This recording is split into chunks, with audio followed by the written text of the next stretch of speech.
Welcome back to Kadar's Life Blessings and Lessons, where life is long and things are short.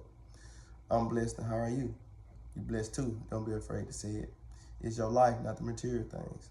So this testimony is how the Lord blessed me with regards of my credit, regards of my debt, regards of what I was facing. It's your faith and your obedience that's gonna get everything, and your patience, and the will and purpose upon His life. So I moved to Virginia Beach, Virginia, 2 weeks after I graduated college in 2017. And in the midst of me doing so, the Lord said, pick out where you want to stay.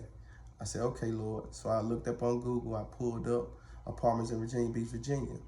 And all the apartments pulled up, but the first one was the Mayflower apartment. So I looked at all the amenities. I looked at the apartment and everything, how they operate and what they had to offer. So I said, okay, Lord, this is where I want to stay. He said, put your faith to works. And he was also telling me faith without works is dead. So I visualized myself being there and, you know what I'm saying, me living on the ocean front and everything and just enjoying the amenities thereof. So I was like, okay, Lord, I got it. So regardless of my debts and what I owe from other apartments, that didn't stop God from making a way out of no way. So I filled out the application and everything. And a couple of days later, within that 2 weeks, they called me, told me I got approved. In the midst of it, I'm thanking the Lord. And I got the phone with them, I was thanking the Lord and prayed about it. And I let it be. So like I said, ended up moving in 2017. I was there for a year. So in the midst of that, I was working for Rick Hendricks, where I was blessed to go from college and dealing with the ignorant people there and me being who I am and what God had me to do. They didn't like this. So the enemy, which is Satan and his evil adversary, was trying to use the people in there to get me out of my character and do all this ignorant stuff when it wasn't working. So I just ended up leaving and going to Charles Barker, what was the best place ever. He owned, you know what I'm saying, numerous Mercedes shops and collision shops, and it was at peace. I started out from the bottom, which was in detailing, and then I would go out on the floor and talk to all the other shop people that was there and getting to know them and everything. And the painter that was there, he recognized, you know what I'm saying, my integrity and my character and the way I was, you know what I'm saying, being a tool to what was going on, trying to do better. So he was like, he came to me one day, he was like, yeah, I like how you operate such and such. I'm gonna talk to the manager so I get you on the floor to help these guys out. They need some help. I'm like, okay, cool, bet I appreciate that. I prayed about it. I said, Lord, then I will let it be done. So time go on, about a month or so, I end up becoming on the floor with 2 shop people and helping them, making money on the side, and on top of what I was getting paid, they helped me with my car that I needed help with. I'm talking about cool guys, and both of their names was Johns. One was John Morgan, and one of the other one was named John Zamunda. 2 guys, 2 great guys. And they helped me, I helped them, and we was getting along good. So boom, doing that, in the midst of it, the Lord told me to come back home. And I didn't want to leave. I didn't want to leave at all. And I had told the manager there, he was like, man, I don't want you to leave neither. He said, I know, man. I said, I know, I don't want to leave neither. He said, what I got to do to make you stay? Do I got to pay you extra? And it almost caught my attention. But I was like, no, I can't stay. I got to go. The Lord want me to go back home. So he understood that I put in my 2-week notice and everything. And I left in March. I know I left on Easter weekend. That Monday was the 7th at the time. So the Lord said, go home to help your family, other people, in the baby situation at that time. He didn't say how, when, and where. He just said, go do that. So I said, okay, Lord. So I did like Craig did. Packed up everything, dropped everything, and came quick. So yeah, and I came back in 2018.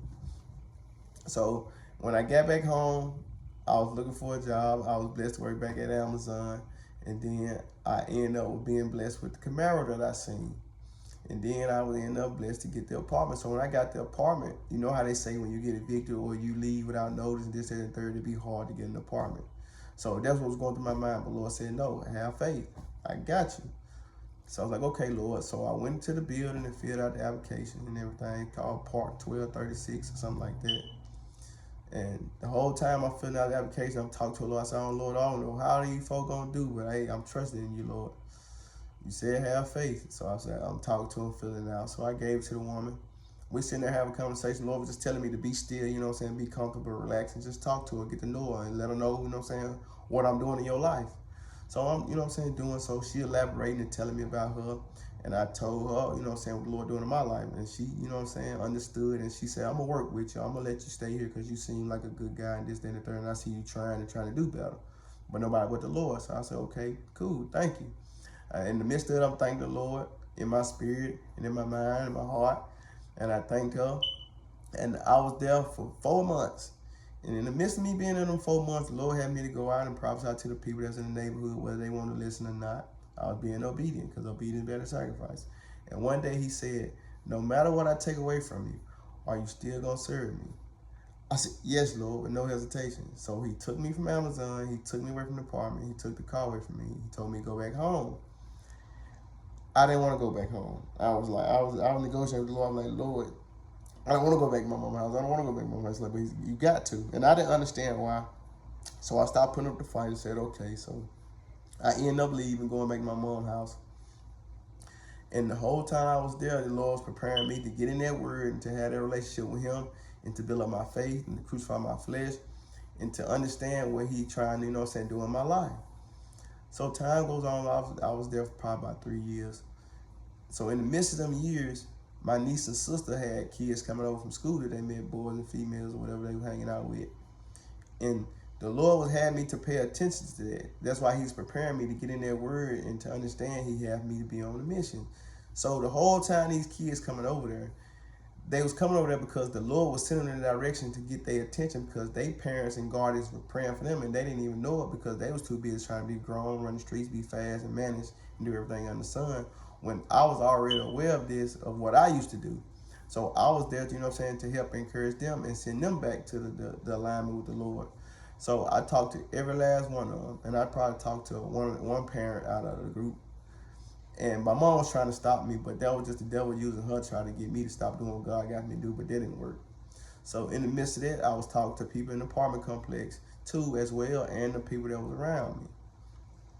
So boom, after that, I was blessed to come to where I'm at now, and I was blessed with another Camaro and a half of a house, and it got a porch and a full yard. It's just an add-on to a whole house. So basically, it's not a house, it's an apartment. So I was blessed to be here. I've been here for about 4 or 5 years. So the moral of the story is, no matter your credit, no matter debt, no matter what you owe, no matter what you think you can't get, don't deny yourself of God's blessings for you. He said, walk by faith, not by sight. Faith by hearing the word of the Lord. Faith is the substance of things hoped for and evidence of things not seen. So don't let the devil distract you and put these things in your mind that you can't receive and can't have and do and go and to give what God got for you to do. Because the Lord have already blessed us to have these things. We just got to walk through it in the physical and go through that fire to be groomed and come out that mirror clay to have it on his solid rock. Because just know, he ain't going to bless you, you're not ready for it. So everything he didn't gave you and took away from you is preparation for what he got for you, even better than what you had. Because it's according to the purpose of your life beyond what you ask and want and think and know of. So don't be afraid and don't doubt yourself and don't worry because of this, that, and the third. What God says for you is for you. So don't give up and give in. And definitely don't doubt yourself or your blessings. No matter the price, no matter what it is. Just know if the Lord bless you to have it and to think of it, that's what he got for you. So continue to be obedient and walk by faith, because money can't get everything the Lord got for you to do. Your obedience and his will and purpose in your life gonna do it. So just know everything gonna be all right. Stay content in everything. So don't give up, because when you do, you're gonna waste your time. So just keep holding on to his unchanging hands and keep walking by faith, not by sight. Faith might hear the word of the Lord. And I promise you, his word is true and his promises are real. His word shall not come back void, and he's not a man that he shall lie.